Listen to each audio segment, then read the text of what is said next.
Hello friends, are you fine? Okay, today we are going to learn important information about cases. मित्रांनो, आज आपण इंग्रजी भाषेत केस म्हणजे विभक्ती या संदर्भात विचार करणार आहोत. तुम्ही मराठीमध्ये विभक्ती अभ्यासल्या असतीलच. प्रथमा, द्वितीया, तृतीया, चतुर्थी, पंचमी, षष्टी, सप्तमी आणि संबोधन अशा ज्या काही विभक्ती आहेत. मात्र आपल्या इंग्रजी भाषेमध्ये देअर आर ओनली 3 केसेस. इंग्रजीमध्ये फक्त 3 केसेस आहेत आणि यांचा वापर आपल्याला रायटिंग आणि स्पीकिंग करताना खूप होतो. आपण टेन्स आणि विभक्तीच्या टेन्समध्ये आणि त्याचबरोबर व्हॉइसमध्ये यांच्या संदर्भाने वाक्याचे अर्थ जुळवणं आपल्याला अधिक संयुक्तिक होतं. त्यामुळे I hope that you will learn it by heart and write carefully. त्यामुळे मला अशी आशा आहे की तुम्ही हे मनापासून पाठ कराल आणि लिहूनही घ्याल आणि त्याचा यूजसुद्धा कराल. आपण या ठिकाणी केसेस संदर्भातली माहिती कॉलम स्वरूपात, तक्त्याच्या स्वरूपात लिहून घ्या. I will also tell its meaning. First column is nominative case. तयार आहात ना लिहून घेण्यासाठी? लिहा तर मग. 3 कॉलम आखायचे आहेत टेबलमध्ये. आणि नॉमिनेटिव्ह केस, सेकंड आहे ऑब्जेक्टिव्ह किंवा ऑक्युजेटिव्ह केस आणि थर्ड पॉझेसिव्ह किंवा जिनेटिव्ह केस. यांचे मिनिंगही लिहून घ्या. नॉमिनेटिव्ह केसचा अर्थ होतो मराठीमध्ये प्रथमा विभक्ती. दुसरं ज्या ऑब्जेक्टिव्ह केस किंवा ऑक्युजेटिव्ह केस त्याचा द्वितीय विभक्ती असा अर्थ लिहा. आणि पॉझेसिव्ह केस किंवा जिनेटिव्ह केस म्हणजे षष्ठी विभक्ती. Only 3 cases are in our English language. इंग्रजी भाषेमध्ये फक्त या 3 केसेस आहेत.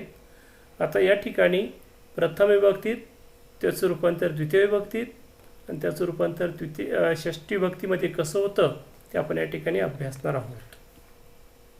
So listen, write and learn it by heart. ऐका, लिहा आणि ते पाठही करायचं आहे आपल्याला, जेणेकरून आपल्याला इंग्रजी भाषा बोलताना, लिहिताना अतिशय याचा उपयोग होणार आहे. First, I. नॉमिनेटिव्ह केसमध्ये प्रथम विभक्तीमध्ये आय हे जे सर्वनाम आहे तर त्या आय या सर्वनामाचा अर्थ होतो मी. दुसरं जे सर्वनाम आहे ऑब्जेक्टिव्ह केसमध्ये त्याचा बदल जो होतो किंवा द्वितीय विभक्तीत त्याचा जो बदल होतो तर तो आहे मी. मीचा अर्थ इथे मला घ्यायचा. मी, मला. आणि पॉझेसिव्ह किंवा जेनेटिव्ह केस सरासरी चाचीचे षष्टीचा जो प्रत्यय आपल्याला बघायला भेटतो तशा स्वरूपाची याची रूपं तयार होतात. माय किंवा माईन, माझा, माझी, माझे. माय म्हणजे माझा, पुरुष असेल तर, स्त्री असेल तर माझी, आणि माझे असेचे वेगळी मिनिंग घेता येईल आपल्याला. वी म्हणजे आम्ही, त्याचं द्वितीय विभक्ती होतं. ऑब्जेक्टिव्ह केस अस म्हणजे आम्हाला. आणि पॉझेसिव्ह केस म्हणजे षष्ठी विभक्ती अवर किंवा अवर्स, आमचा, आमची, आमचे. यू हे प्रथम विभक्तीमध्ये तू किंवा तुम्ही या अर्थी वापरलं जातं. द्वितीय विभक्तीमध्ये तुम्हाला किंवा तुला असा अर्थ होतो. आणि षष्ठी विभक्तीमध्ये त्याचा तुमचा, तुमची, तुमचे किंवा तुझा, तुझी, तुझे असा युवर किंवा युवरचे अर्थ होतात. हे तुमच्या एक गोष्ट अभ्यास करताना लक्षात आली असेल की जसं मराठीमध्ये द्वितीय विभक्तीचे प्रत्यय असते स, ला, ना, ते, तसं ला, मला, तुला, त्याला वगैरे असे प्रत्यय येतात. किंवा पॉझिटिव्ह केसमध्ये चाचीचे वगैरे असे प्रत्यय आहेत तर ते या ठिकाणी आपण अभ्यासत आहोत. म्हणजे त्याचा संदर्भ थोडासा तुम्ही इथे जुळवला तर तुम्हाला हे पाठ करणं खूप सोपं जाईल.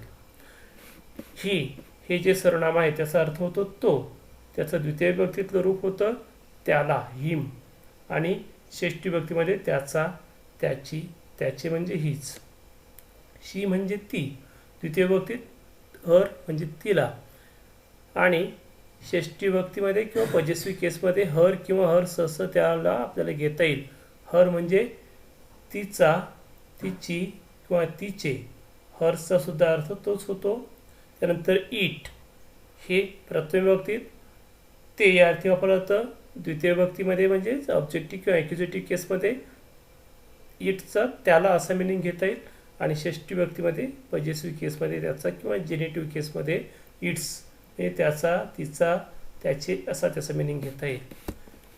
त्यानंतर या कॉलममधील शेवटचा जो शब्द आहे दे, या अनेक वचनी या प्रोनाऊनचं आपण जे मिनिंग बघतोय तर ते आहे ते, त्या, ती. याचं द्वितीय विभक्तीमध्ये होतं दे म्हणजे त्यांना, आणि षष्ठी विभक्तीमध्ये देअर किंवा देअर्स असा मिनिंग या ठिकाणी आपल्याला घेता येईल. चला तर मग आपण पुढच्या स्लाईडकडे वळूया. हे व्यवस्थित लिहून घ्या, आणि जिथे तुम्हाला लिहायला थोडंसं वेळ लागत असेल तिथे पॉज करून सावकाश लिहा आणि मगच पुढच्या स्लाईडकडे वळा.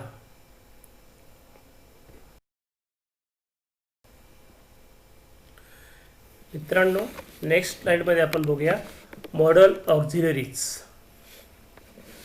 जी टू बीची आणि टू हॅवची सहाय्यकारी क्रियापदं पाहिलीत त्या व्यतिरिक्त ही जी सहाय्यकारी क्रियापदं आहेत तर ही क्रियापदं ती रूपं हेल्पिंग व्हर्ब्स म्हणून वापरलेली असतात. तर ही स्वतंत्रही आपल्याला त्या ठिकाणी काही ठिकाणी यांचे मिनिंग घेता येतात, म्हणजे हे क्रियापदाचे वर्क करत असतात. आपण या ठिकाणी याचं एक्सप्लेनेशन बघूया.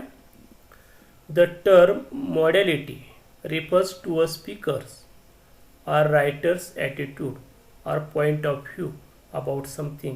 म्हणजे लिहिणारा किंवा बोलणारा त्याचा ॲटिट्यूड कसा आहे, त्याचा पॉईंट जो आहे तर त्याच्या अनुषंगाने यामध्ये आपल्याला निश्चित असे दाखविता येते.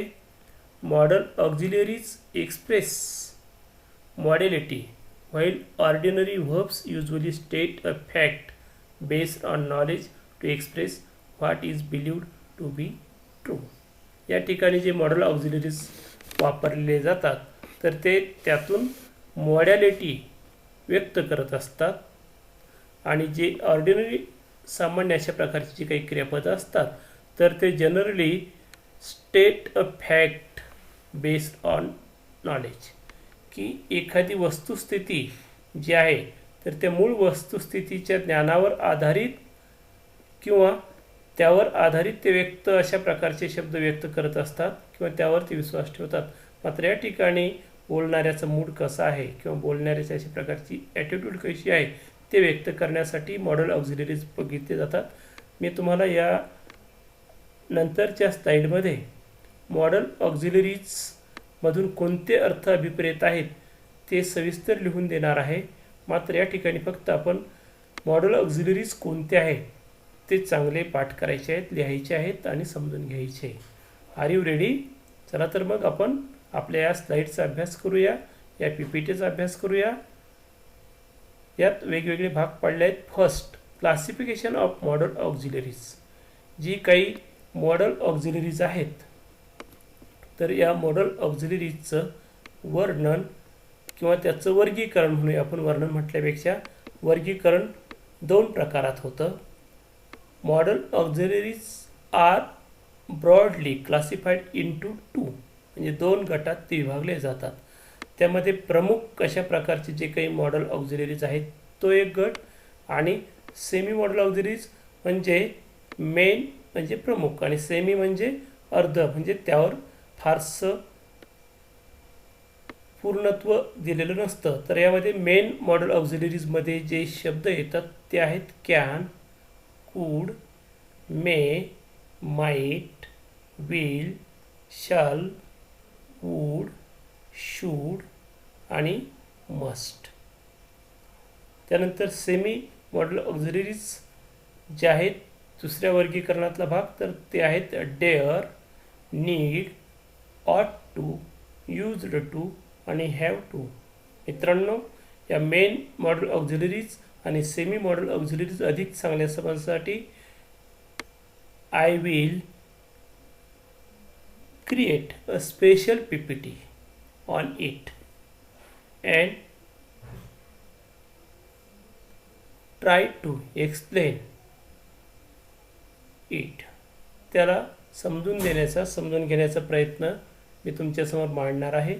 ते आपण नेक्स्ट PPTमध्ये बघूया. त्या ठिकाणी मॉडल ऑक्झिलरीज जे आहेत तर त्या टेन्समध्ये कुठे वापरले जातात, तर त्या जनरली प्रेझेंट टेन्स आणि पास्ट टेन्समध्ये वापरले जातात. त्यांची रूपं कशी आहेत ती बघूया. प्रेझेंट टेन्समध्ये मॉडल ऑक्झिलरीज जे वापरले जातात ते आहेत कॅन, त्याचं पास्ट टेन्समध्ये रूप होतं कूड. प्रेझेंट टेन्समध्ये मे म्हणून वापरलं होतं तर त्याचं रूप होतं माईट. प्रेझेंट टेन्समध्ये शाल असेल तर पास्ट टेन्समध्ये शूड, आणि प्रेझेंट टेन्समध्ये विल असेल तर पास्ट टेन्समध्ये त्याचं वूड या ठिकाणी आपण घेतो. अशा प्रकारची ही मॉडल ऑक्झिलरीज जी आहेत तर ते आपण बघत आहोत.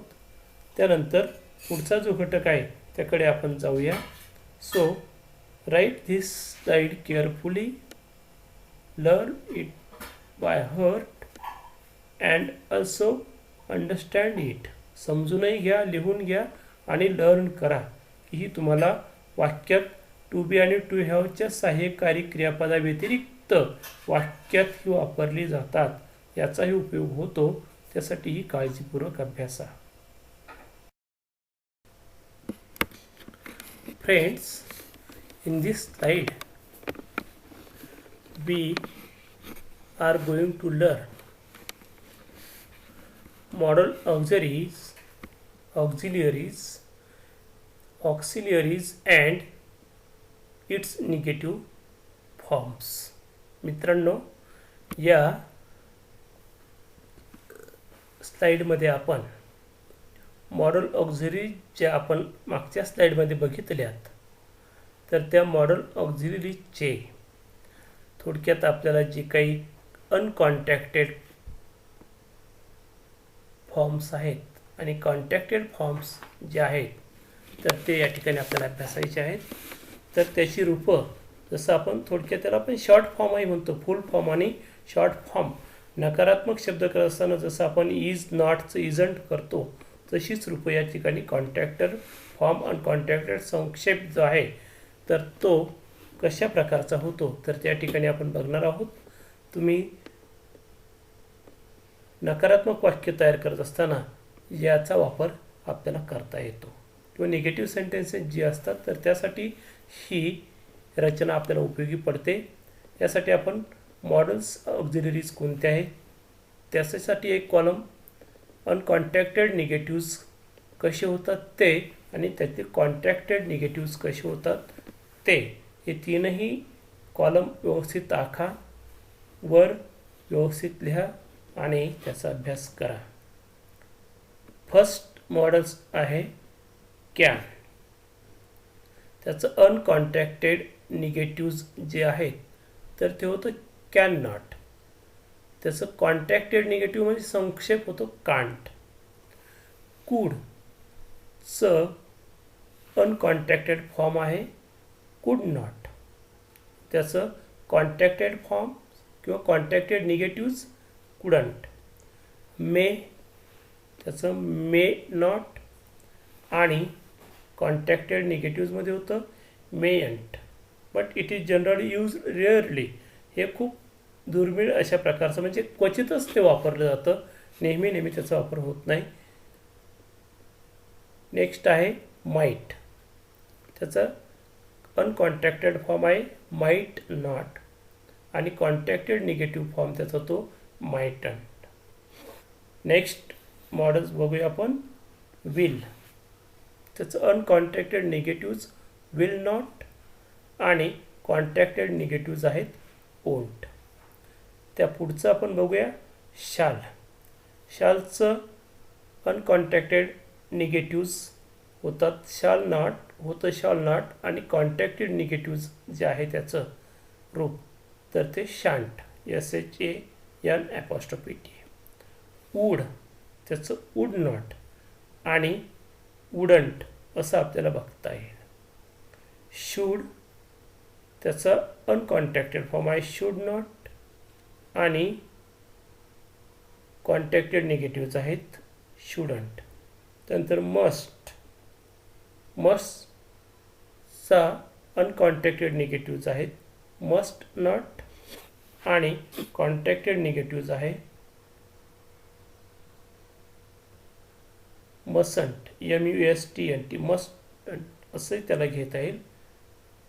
या ठिकाणी आपण केसेस आणि मॉडेल ऑक्झिलरीज जे आहेत तर त्या बघितलेल्या आहेत. फ्रेंड्स, मी पुन्हा एकदा या ठिकाणी सांगतोय की these are very very important information. मित्रांनो, ही खूप महत्त्वाची आणि बेसिक इन्फॉर्मेशन आहे. ती तुम्ही चांगली पाठ करा. या अगोदर दिलेले जे व्हिडिओ होतेच टेन्स आणि व्हाईसच्या संदर्भातलं जे काही टू बी आणि टू हॅवची सहाय्यकारी क्रियापदांची रूपं आहेत, त्यानंतर क्रियापदांची रूपं जी आहेत, तर हे सगळी व्हिडिओज व्याकरणाचा बेस तयार करण्यासाठी खूप महत्त्वाचे आहेत आणि हे तुम्हाला पुढे कॉम्पिटिटिव्ह एक्झाम्सलासुद्धा खूप खूप उपयोगी पडतात. त्यामुळे पुन्हा एकदा तुम्हाला या ठिकाणी मी ही चांगली लर्न करा, अभ्यास करा आणि पाठ करा व ती व्यवहारात वापरा यासाठी पुन्हा आग्रह धरेल. So thanks a lot and hope you will be fit and fine. Have a nice day.